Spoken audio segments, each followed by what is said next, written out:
How's it going, boys, girls, and squirrels, and welcome to the final episode of Season 1 of The Mighty Nine. We'll do a super long intro here because honestly, what am I gonna say?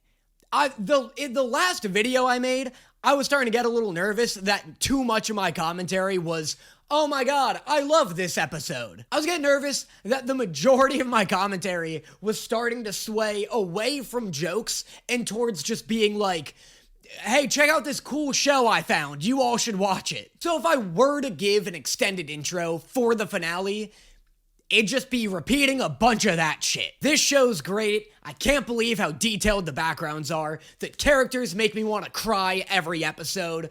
Why aren't more people talking about this? Those are the cliff notes, and honestly, I know you guys don't really care about my thoughts before the finale.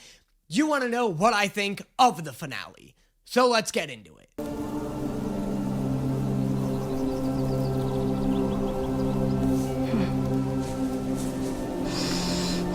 Oh my god, I had no idea who this character was at first. I genuinely can't believe how much I use hair length to recognize characters. I must have like hair blindness or something, 'cause she looked like a completely different human being to me for a second.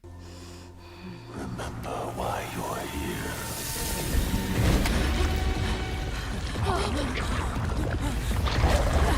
Man, everybody's getting fucked over by some god or social elite in this show, aren't they? Ford's getting fucked by some giant sea monster, Jester by the Traveler, Molly's just begging to get his ass fucked by a god. I could see that shit coming a mile away. The kind for only the very wealthy or well-connected, I imagine. And any party we're not invited to is definitely worth attending. So how are we supposed to get in? Oh, lucky for them, they're sitting across from an absolute master at wizard heists. Man, this season has really come full circle. We opened the show with a wizard heist, now we're about to close it out with one. But his residence is full of traps. Regardless, I would advise you leave no trace. Desk, top drawer. Unleashed Caleb is such a menace. The more competent Caleb becomes, the more redundant some of the other party members become. I feel like they gotta start buffing some of these guys. I feel like Bo, being a good detective / witcher, was such a sick asset to this party. But if Caleb can just give himself wizard eyes and find whatever he wants instantly, why do they even need a witcher? Like, obviously Bo is more than just her skill set. Obviously she's an interesting character with a unique perspective to add to every situation. But like, I can't stress enough how cool I thought it was that Bo had these detective skills. Her introduction was like the coolest part of her character, and I feel like they haven't leaned into that enough since. Maybe it'll come back, and it would be really cool to have this almost like Rock Lee versus Gara dynamic between Bo and Caleb, where Caleb's like, oh, fucking, I'll just use some wizard shit to find it. And Bo's like, Bo proves to Caleb that there are some things that taking a naturalistic approach is actually better at. Like, it'd be cool if they're looking for something, and for some reason, Bo, like, sniffing some dirt and looking at some scratches on a tree is better and more effective than whatever wizard nonsense Caleb does. Or you're working for yourselves. Decide.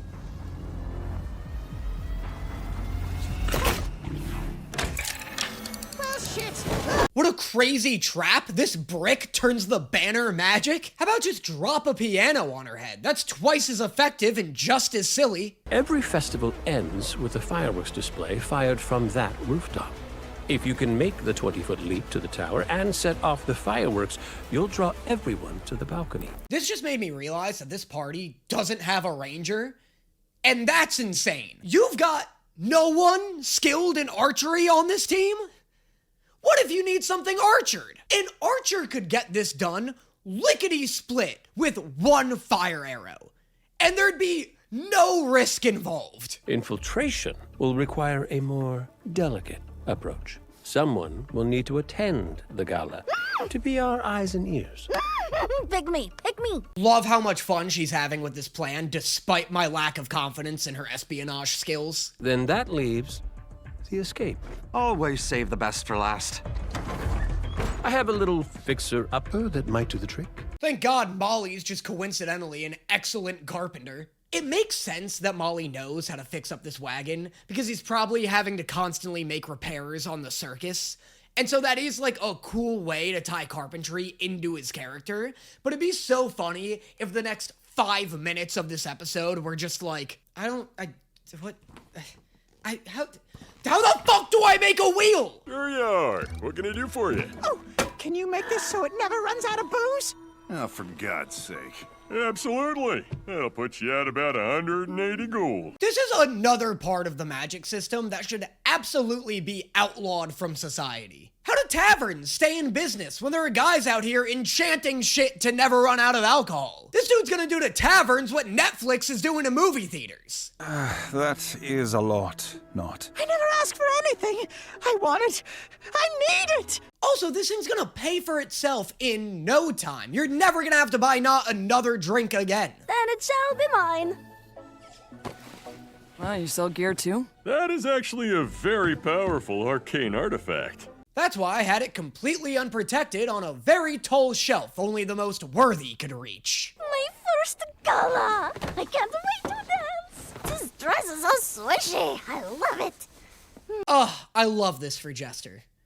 When this plan inevitably turns to shit, I hope she at least gets to spend a few minutes having the absolute time of her life. That's the guest list. And the fuckery begins. What? If someone at the party could recognize you, you can't go. Oh, god damn it, the mission's fucked before she even stepped foot in the venue. Put a mask on her or something.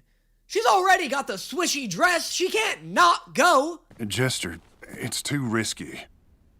But I got a dress and everything. That's what I'm saying, you bunch of cocks! These people have a body language honed by years of crushing people's hopes and dreams. Lionette Family Vineyards. Is that... What an insane reveal. What do you mean she's the heir to a wine empire? Also, what an outrageously convenient bottle to be placed there. I miss Mama. I miss the Traveler, but mostly... I miss just having a friend I could tell everything to, you know? He literally just offered to take you to more parties after this. What is Ford if not a friend you can just tell things to, you know? Never mind. It's stupid.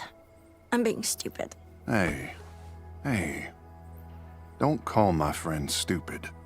Hey. Don't call my friend stupid. Ever! Don't you ever insult my friend again! I kill folk who insult my friends! Thank you, Oscar. What? I was so confused at first, but I just remembered that Oscar is the name of the half-orc on that romance novel she loves. I just love him immediately being like, who the fuck is Oscar? I love him immediately regretting this very heartfelt speech he just gave her, and being like, Oscar? Wait, no, it's Ford. Jesus Christ, you don't even know my name? milady. Frame it.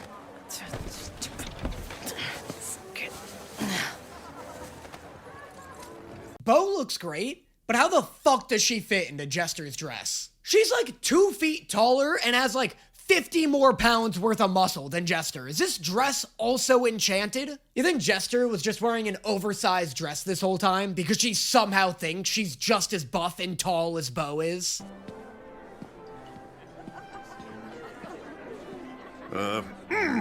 Lady Beauregard Lionette! Does everyone get an announcement? There's like 500 people here. This is the most obnoxious party custom and the absolute bane of my introverted existence. I won't even say goodbye when I leave a party.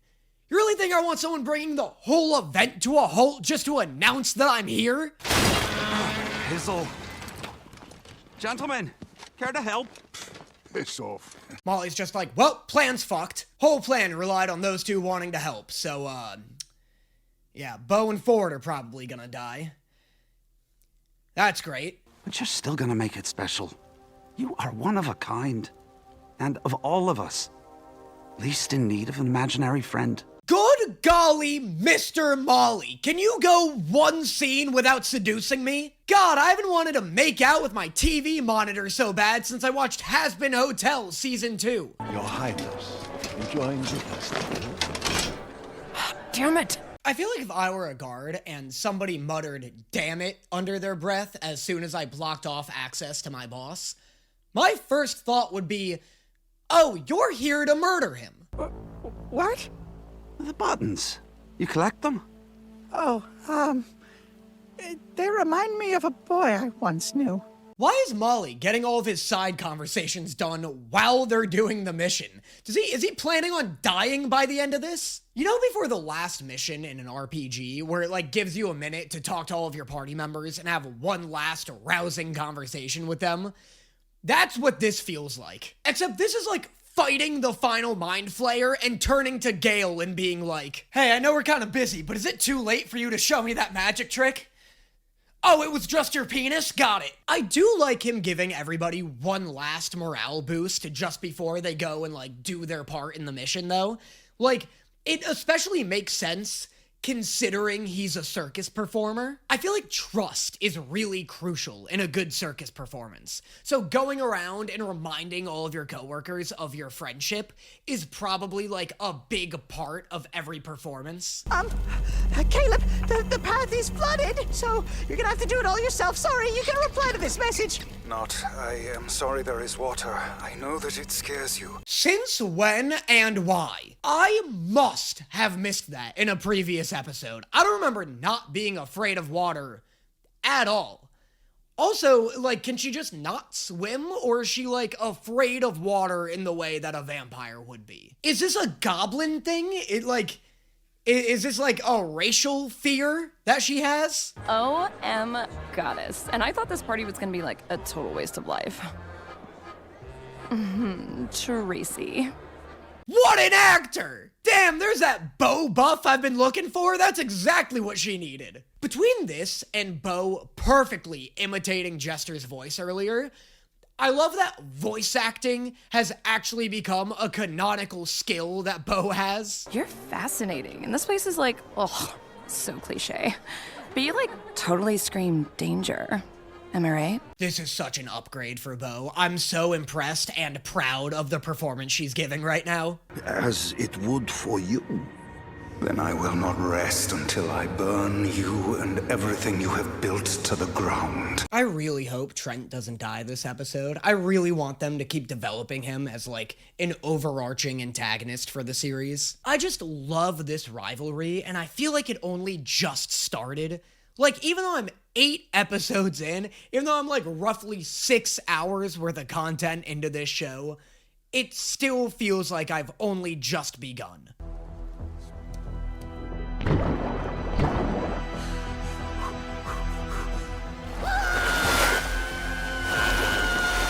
Okay, yeah, so it's not the fear of drowning. It's like the concept of water that she's afraid of. I wonder if her son drowned or something. Like, I really don't remember this being a concept that was introduced, but that could absolutely just be my own ignorance. Did you actually think you could escape me, Beren? Unbelievably embarrassing for Caleb. I know this is part of his plan, but super cringe to be like, I will burn you and everything you love to the ground. And then immediately get caught in a force choke. Also, he did escape you.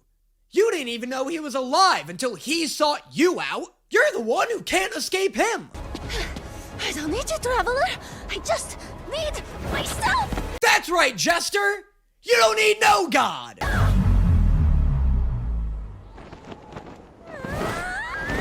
Oh, you need him! You need him so bad! God, where are you? You were saying... That's the Traveler? Why does he look like that? Why does he have the mouth of the Grinch? I would never leave you. You're my favorite. My friend said I imagined you.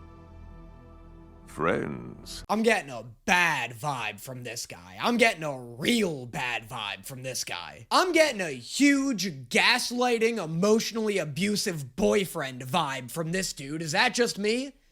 I know I was already incredibly wrong about the Traveler before. This feels a little more concrete. I know. Wanna help?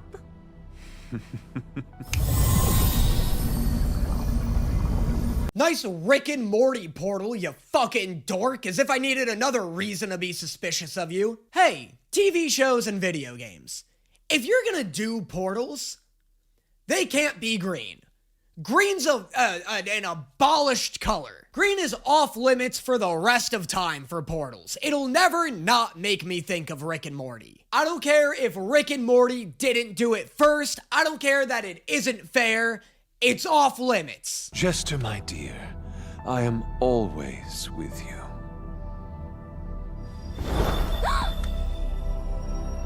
So the Traveler is an actual god within D&D. People have informed me of that. But this is like just some guy, right? This is some guy just fucking with her or something. I don't know why, I just really feel like some emotionally devastating twist is gonna come from this dude. There's no way he's legit. Either he's not the Traveler or the Traveler's a piece of shit. But it's gotta be one of those. Revelo. Let's go! I forgot he could do that! Ford's the MVP! What a menace. What an absolute most valuable player. I fucking love Ford.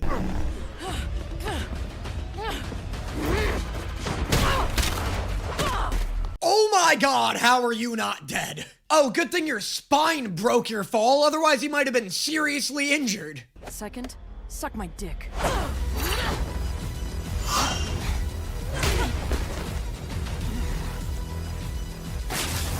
Bo should have torn her skirt off the second she said suck my dick. I just think that really would have thrown this girl for a loop. Suck my dick. Whoa, whoa, whoa! Don't worry, it's pants, it's pants! I'm not pulling my dick out!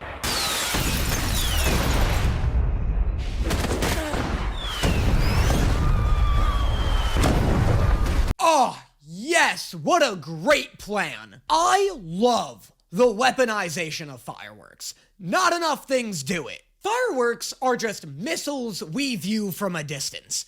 Why aren't they used as artillery more often? In 2019, I wrote a Cowboy Bebop fanfiction where Spike Spiegel fires a firework at a dude trying to escape on a motorcycle, and it's the sickest thing I've ever written. We need more firework violence in media.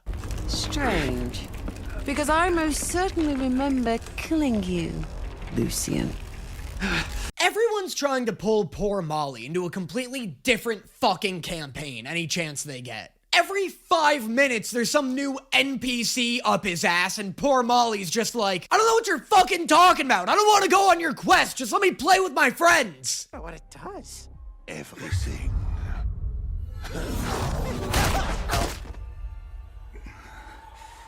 Now we can speak privately. I don't like magic that can affect other people's bodies. I think that might be my hard stance. Because it never makes any fucking sense. How does Trent ever lose a fight if he can just levitate people? How does Caleb if he can literally make people kill themselves? I like magic that creates and manipulates elements and objects. But anytime somebody's like, oh, I have a spell that turns you into a duck, it's like, why aren't you using the duck spell every chance you get? It's like, okay, well, if you don't duckify the next enemy you run into, I'm gonna consider that a plot hole.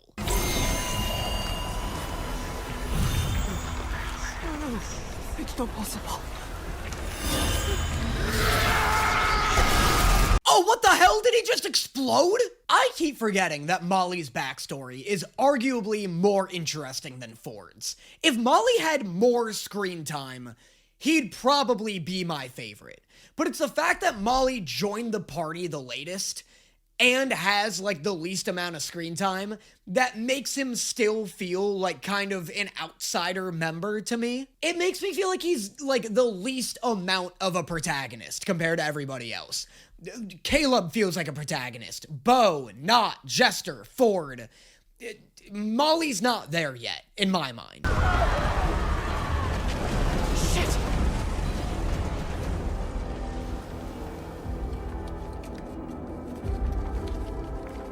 Did he kill her? That was so crazy. The next season better be the Molly Mock season. I've been having a lot of fun with all this Caleb shit, but like, we need more Molly in season 2.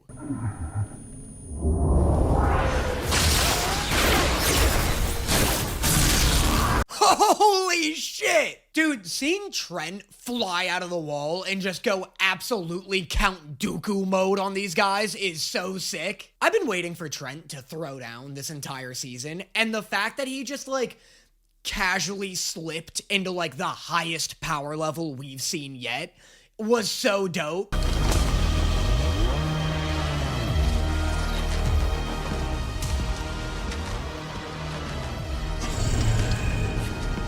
Okay, yeah, sure, just take it, Mr. Elf Cyborg Iron Man. That's Essek, right? That's 100% Essek in this weird medieval Iron Man suit.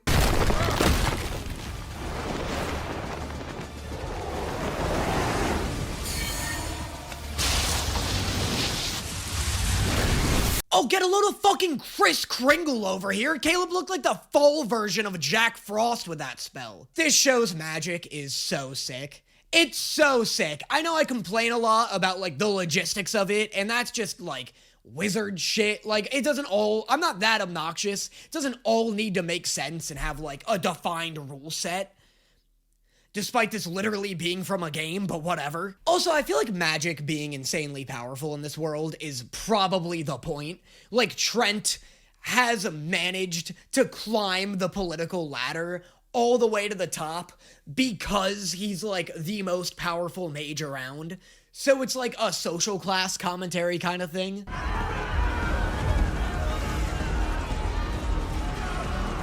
Oh my god, why are you here? Sick.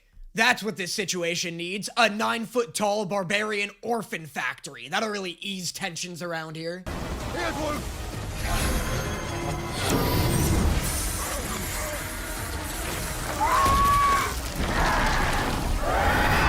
No way he just turned that guy into a fucking duck. This is exactly what I'm talking about.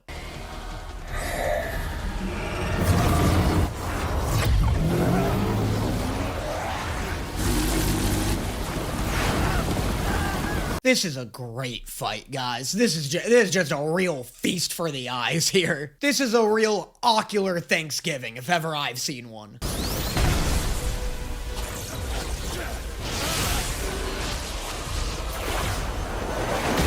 God, the aura. The dome-shattering aura.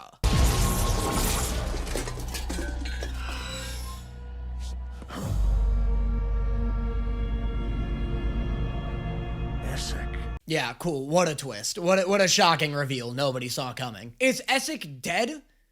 That'd be pretty crazy. That'd be a pretty big waste of an Essek. I fucking hate the sewers. Why do they make bug noises? What are they, fucking Yaktja? For anyone confused, Yauchta? Go watch Predator Badlands. That's what the Predators are called.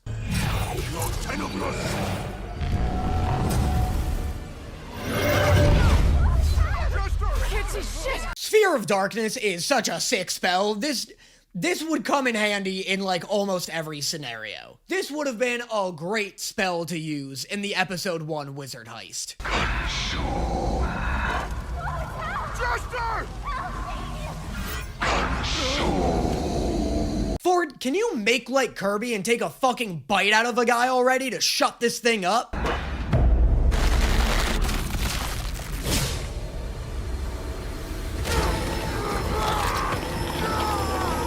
This thing's just like, God, put me in your mouth! What the fuck do you think consume means?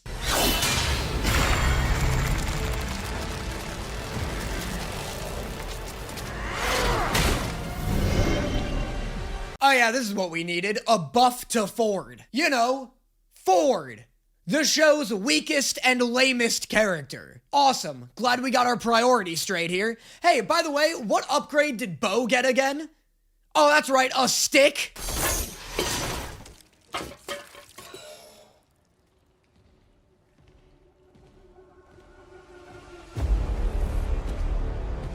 Oh my god, I keep forgetting she's here. Which is kind of great because it just makes me, like, newly hyped to see her show up again.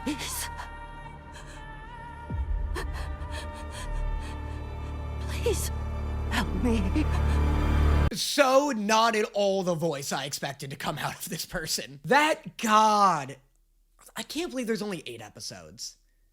That was a good episode, but my tummy's not full. I definitely am not, satiated and ready to wait several years, possibly, for season 2. It was a very good episode to a spectacular season. And yeah, we gotta end on a cliffhanger, but I don't know, I'd kinda need more immediately. Anyway, that was season 1 of The Mighty Nein. So good. If not a 10 out of 10, a 9 out of 10 at least. There's still room for a better season for sure, but as far as new seasons go, or new seasons, introductions to new shows, this is a stellar first season. This is the best animated thing I watched all year, and I really liked Invincible Season 3. I loved Invincible Season 3. There was a lot of great anime. Probably not the best animated thing I watched all year, if we're including Takopi's Original Sin. Go check that shit out. Trigger warning. Hard trigger warning for suicide, but if you want to know what the best piece of media this year it was, check out the anime Takopi's Original Sin. It's only 6 episodes. But this is the best thing I've reacted to this year. I reacted to a lot of good shit this year. This was Owl House and Epic and all that. Whatever, shut up. It was good. I liked it. This was a good thing. I don't know why I have to compare it to everything. But yeah, man, in terms of my favorite characters, I think my ranking is Ford, not Jester,